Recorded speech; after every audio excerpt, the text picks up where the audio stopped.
Karena sudah didoktrin oleh para kiai bahwa malam Lailatul Qadar itu malam yang lebih baik daripada 1000 bulan.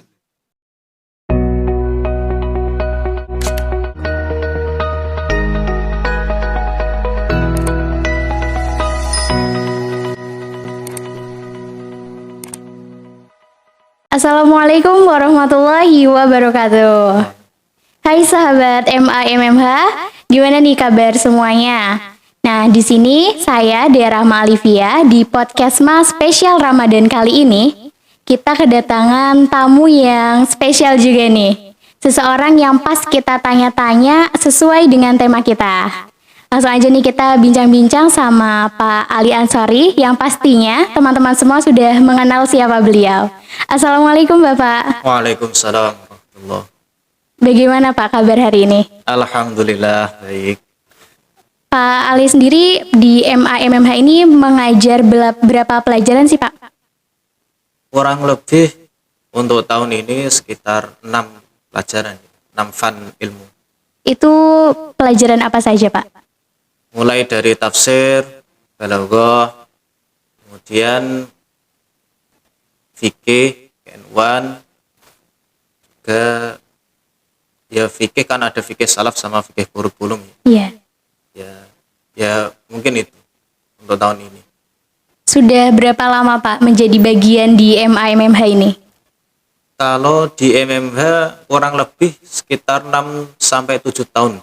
Wow, lumayan lama ya Pak. Ya lumayan memang. Nah tadi kan ada pelajaran fikih nih Pak. Menurut Pak Ali sendiri seberapa penting sih Pak ilmu fikih bagi remaja khususnya siswa-siswi MMH ini? Jadi gini, untuk membahas ilmu fikih itu bukan hanya pada usia remaja. Cuma bahkan di ketika anak yang sudah berusia 7 tahun itu pun sudah terdapat hukum fikih. Lebih-lebih di remaja.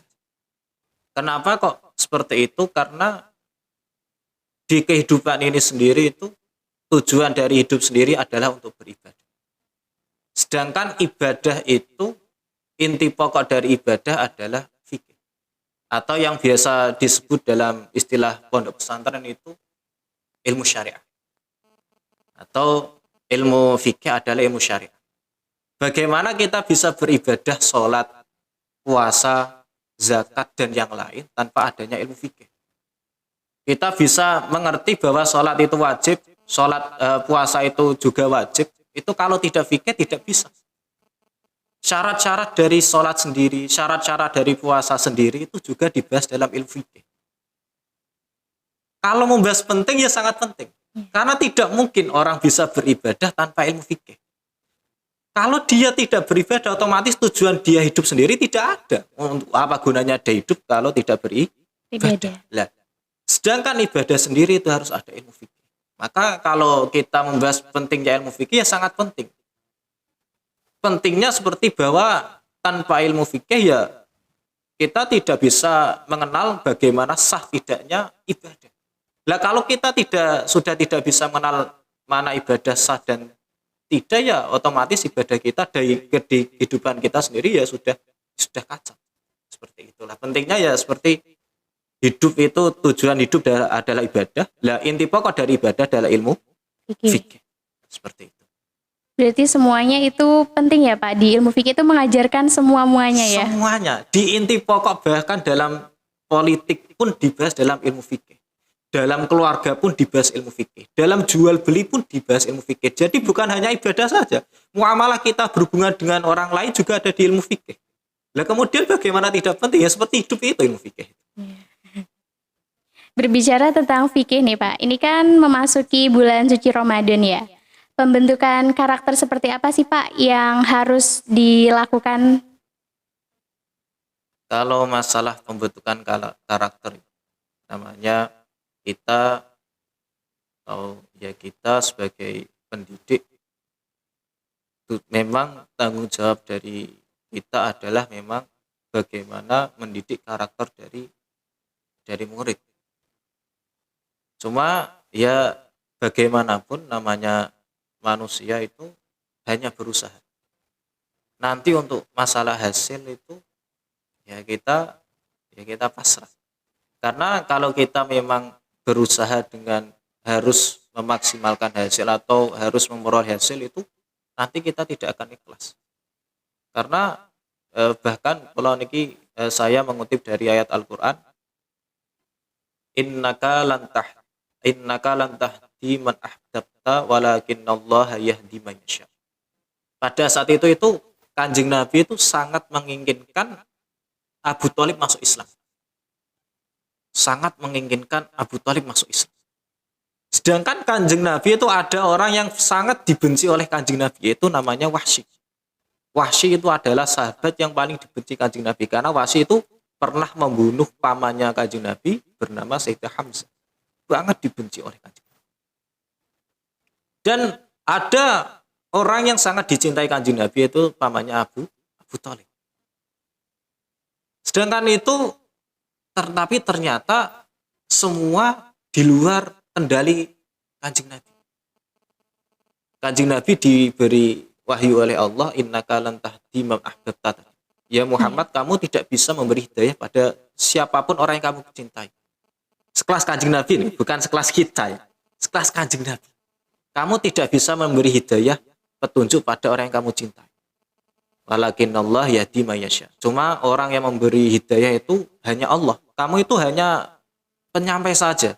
Kalau saya memberi wahyu masalah perintah, ya kamu sampaikan ke umatmu harus gini. Kamu tidak bisa mengendalikan umatmu harus menjadi orang baik semua, nggak bisa. Sedangkan orang yang dibenci Kanjeng Nabi yaitu Wahsy, orang yang dibenci Kanjeng Nabi itu malah masuk Islam. Sedangkan orang yang dicintai Kanjeng Nabi malah tidak masuk Islam. Makanya kita dari awal memang sebagai pendidik, ya sudah, ketika saya memang diberi tanggung jawab, diberi amanah untuk mengajar di Madrasah MMH ini, saya dari awal sudah mengutip kalam Allah tersebut, bahwa saya di sini hanya menyampaikan. Entah nanti bagaimana karakter yang terbentuk di anak, ya setidaknya saya berusaha menanamkan di MMH juga sudah tertanam ketika sebelum memulai pelajaran disuruh untuk berdoa. Itu juga menumbuhkan karakter. Otomatis nanti menumbuhkan karakter. Nanti di istirahat kedua ada jamaah. Itu otomatis juga menumbuhkan karakter. Selain itu juga kita sebagai pendidik ya harus menjaga public figure. Oh, gurunya harus bagaimana sopan santunnya terhadap guru muda kepada guru tua. Nanti juga murid bisa menerima. Kalau namanya pendidik atau figur publik itu harus bisa menjadi contoh yang baik. Kalau public figurnya sudah nggak bisa memberi contoh, nanti juga yang mengikuti juga ya nggak bisa. Maka untuk membentuk karakter remaja ya juga kita harus memulainya sendiri.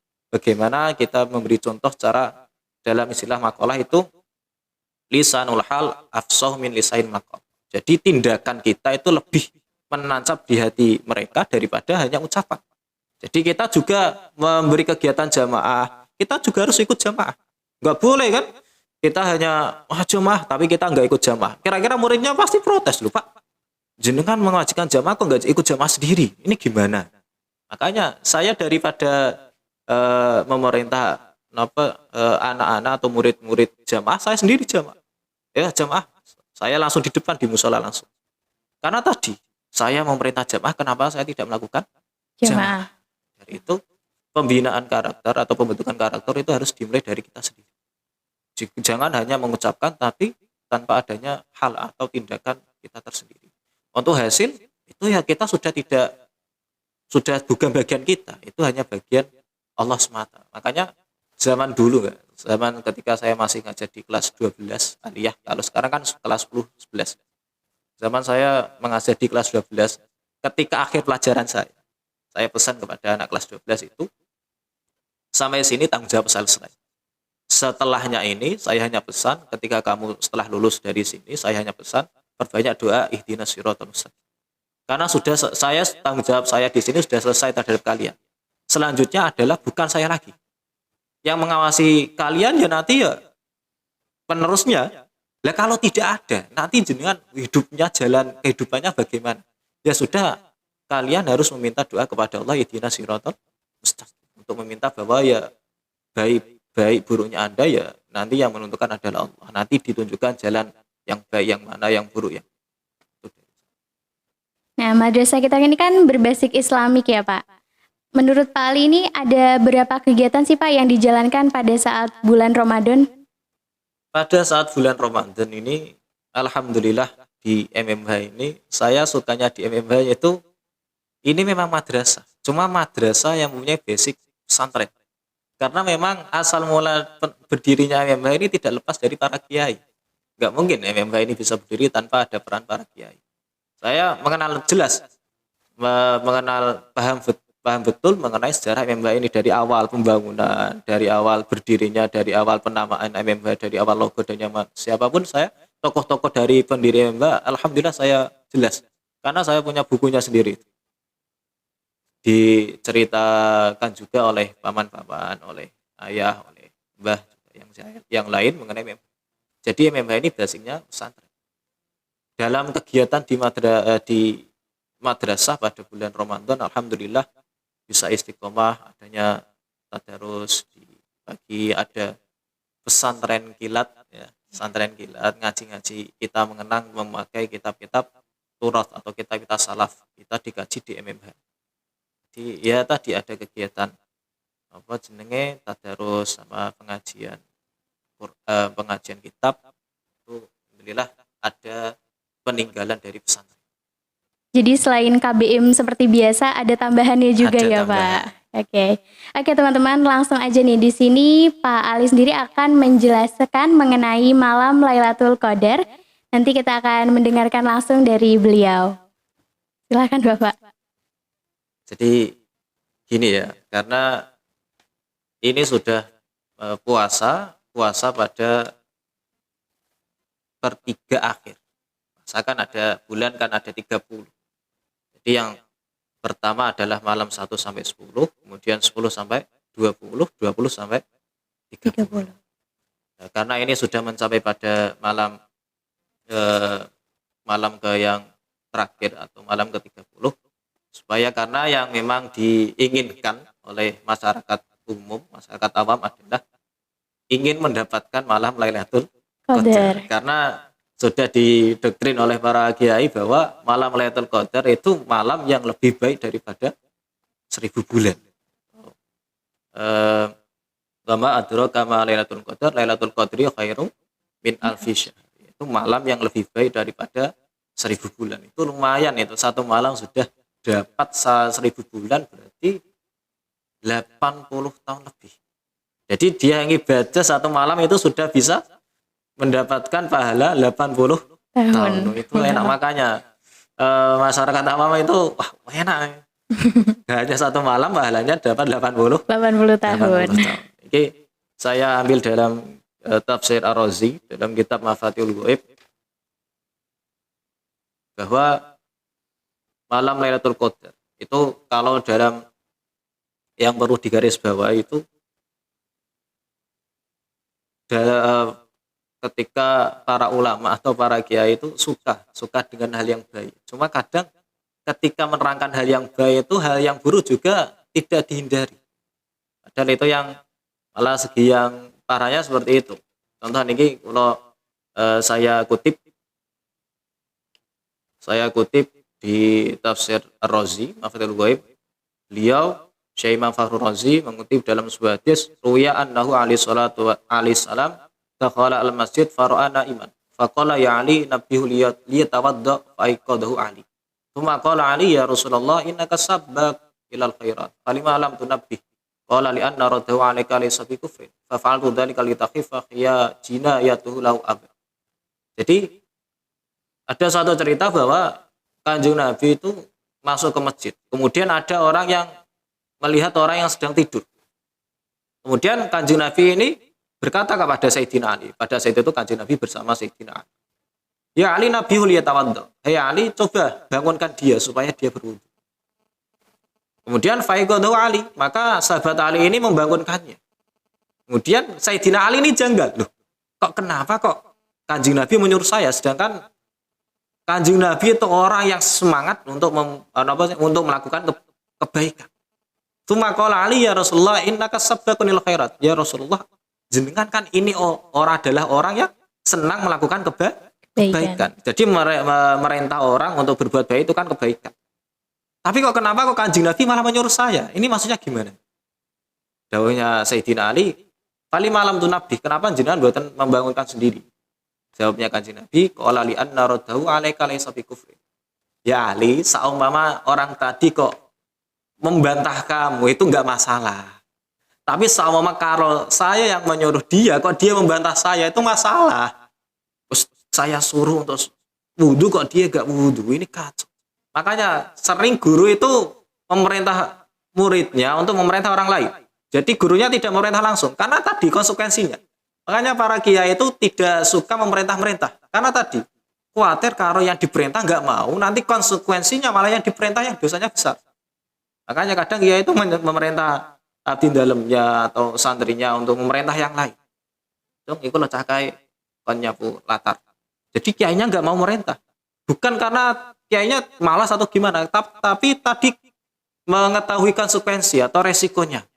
Kalau santri saya perintah kok nggak mau, nanti malah dosanya besar. Diperintah kiai kok nggak mau, diperintah kiai langsung kok nggak mau.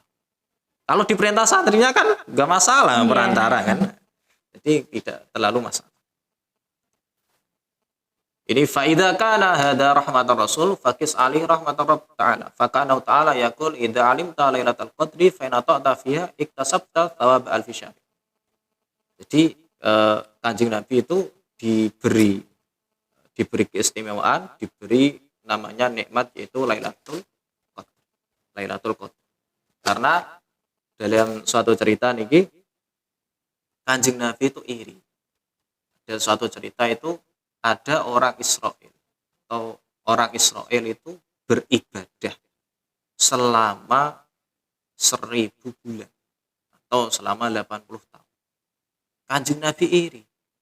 Ya Allah, umatku tidak kalah. Umatku ini umurnya umur ummati ma baina sittin wa sab'in. Umur umatku itu hanya di antara 60 sampai 70. Lah, umatku kalau ibadahnya hanya 60 tahun, itu kalau ibadah semua ya, enggak ada maksiat. Itu pasti kalah dengan umat yang lain. Ini gimana ya Allah? Kemudian Allah ini ya sudah mat. Karena umatmu ini umat terbaik. Enggak ada umat yang lebih baik dari umatnya Kanjeng Nabi. Bahkan para nabinya Bani Israel seperti Nabi Musa, Nabi Adam dan yang lain itu menginginkan menjadi umatnya Nabi. Sekelas Nabi Musa itu menginginkan menjadi umatnya Nabi. Karena memang tidak ada afdhalul ummah illa ummati Rasul. Illa ummata Rasulillah. Tidak ada umat yang lebih baik dari umatnya Kanjeng Nabi. Tapi namanya nikmat di Al-Quran manapun, ketika Allah memberi nikmat itu pasti ada konsekuensi. Yaitu konsekuensinya kalau kamu syukur ya itu menjadi pahala buatmu, tapi kalau kamu kufur atau tidak mengingat nikmatku atau mengingkari nikmatku ya maka siksanya atau dosanya juga double. Ini tinggi tafsir Razi, idza alimta lailatul qadri fa in ata'ta fiha iktasabta thawab alfi syahr wa in asaita fiha iktasabta iqab alfi syahr. Kalau kamu di malam Lailatul Qadar kamu membuat pahala, maka pahalamu dilipatkan menjadi 1000 bulan. Tapi terusannya wa in asaita fiha iktasabta iqab alfi syahr. Kalau kamu bermaksiat di malam itu juga, maka dosamu juga dilipat gandakan menjadi 1000 bulan. Makanya sebenarnya itu sama. Nikmat Allah itu tidak ada yang berisi nikmat saja, nggak ada. Contoh di bulan puasa. Di sebuah hadis itu diterangkan bahwa man fariha bidukhuli Ramadan harramallahu jasadahu 'alan niran atau 'alan nar. Orang yang hanya senang saja masuknya bulan Ramadan. Wah, sesuk wis poso cah, enak iki. Ganjarane banyak yang membaca Al-Qur'an, banyak yang puasa, banyak yang lain. Itu ketika dia senang ketika bulan Ramadan atau masuknya bulan Ramadan itu dawuhnya Kanjeng Nabi haramallahu jasadu ala nar, bahwa nanti dia tidak mungkin bisa masuk neraka. Jasadnya itu tidak boleh terkena api neraka. Hanya karena senang. Itu hanya karena senang. Bagaimana orang yang senang juga melakukan. Tapi anehnya ini tuh saya juga banyak menemui orang itu suka atau senang masuknya bulan Ramadan bukan karena ibadah di bulan Ramadan, tapi karena ada ngabuburitnya itu. Itu ada karena ada ngabuburitnya. Wah, sebentar lagi puasa. Ngabuburit sama teman-teman, apalagi remaja sekarang pasti ya punya pacar ya rata-rata ya. Nah, itu kacau. Itu kebalikannya juga. Tadi kalau konsekuensinya dia senang dengan bulan Ramadan, nanti pahalanya adalah diharamkan jasadnya atau tubuhnya di neraka. Begitu juga sebaliknya. Orang yang senang dengan masuknya Ramadan karena kemaksiatan tadi juga siksanya pasti lebih parah. Makanya nggak bisa ibadah di bulan Ramadan itu ditingkatkan atau dilipat gandakan, ditat'if namanya. Tapi juga sama. Maksiat yang di bulan Ramadan itu juga dilipat gandakan. Jadi makanya kalau di bulan Ramadan bahkan ada orang yang menukil di sebuah makalah, ada yang mengatakan ini hadis dhaif. Naumus shaim ibadah. Tidurnya orang yang berpuasa itu adalah ibadah. Karena tadi menimbang bahwa daripada dia maksiat di bulan puasa, sedangkan maksiat di bulan puasa itu dilipat gandakan, ya lebih baik tidur. Karena naumus shaim atau tidurnya orang puasa itu otomatis dia zikir. Karena ketika dia tidur, dia masih dalam keadaan puasa. Ketika dia puasa, otomatis dia melakukan perintahnya Allah. Jadi selama dia tidur itu berpahala. Karena tadi dia tidur itu karena meninggalkan maksiat. Makanya ya daripada maksiat ya lebih baik tidur. Cuma ya tidur terus kayaknya kok tidak menikmati bulan puasa. Itu karena ya apalagi di malam Lailatul Qadar tadi. Malam Lailatul Qadar pahalanya dilipat sampai 1000 bulan. Dosanya juga dilipat menjadi 1000 bulan. Maka lebih baik ya hati-hati untuk khusus malam 10 terakhir ini, kalau bisa ya jangan sampai melakukan kemaksiatan. Diusahakan seperti itu. Karena tadi kalau sekali maksiat ya lipat gandakan juga 1000 bulan. Sebenarnya dari pesan dari guru saya itu sebenarnya mudah. Kalau Anda ingin mendapatkan malam Lailatul Qadar itu sebenarnya mudah. Ketika Anda sholat maghrib berjamaah, sholat isya berjamaah, apalagi ditambah sholat ba'diyah, sholat qobliyah, itu sudah mendapatkan malam Lailatul Qadar. Apalagi sekarang ada di masyarakat Indonesia itu banyak sholat tarawih, bukan Indonesia saja, di luar negeri juga ada namanya sholat tarawih, sholat witir. Itu pasti mendapat malam Lailatul Qadar. Setelah witir atau setelah jamaah tarawih witir atau mungkin ada tadarus, mungkin lebih baiknya tidur. Gak usah langsung melean kemudian supaya dapat malam Lailatul Qadar. Bahayanya itu ketika kamu melean atau ketika kamu nggak tidur itu nanti melakukan maksiat. Sekarang kan kalau nggak tidur nggak mungkin lah belajar.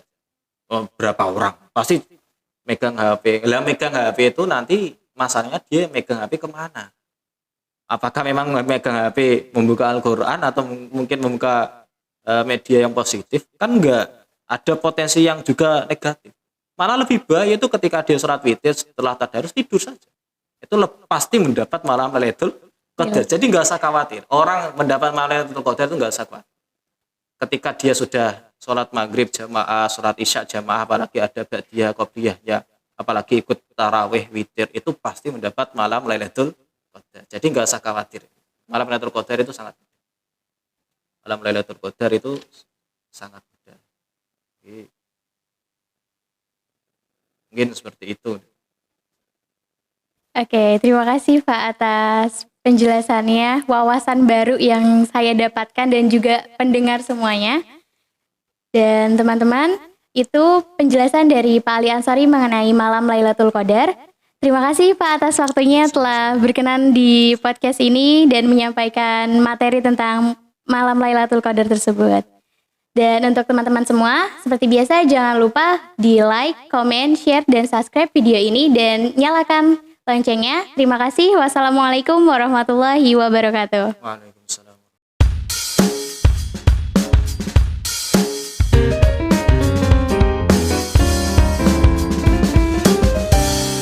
Video ini didukung oleh PT Bank Pembiayaan Rakyat Syariah.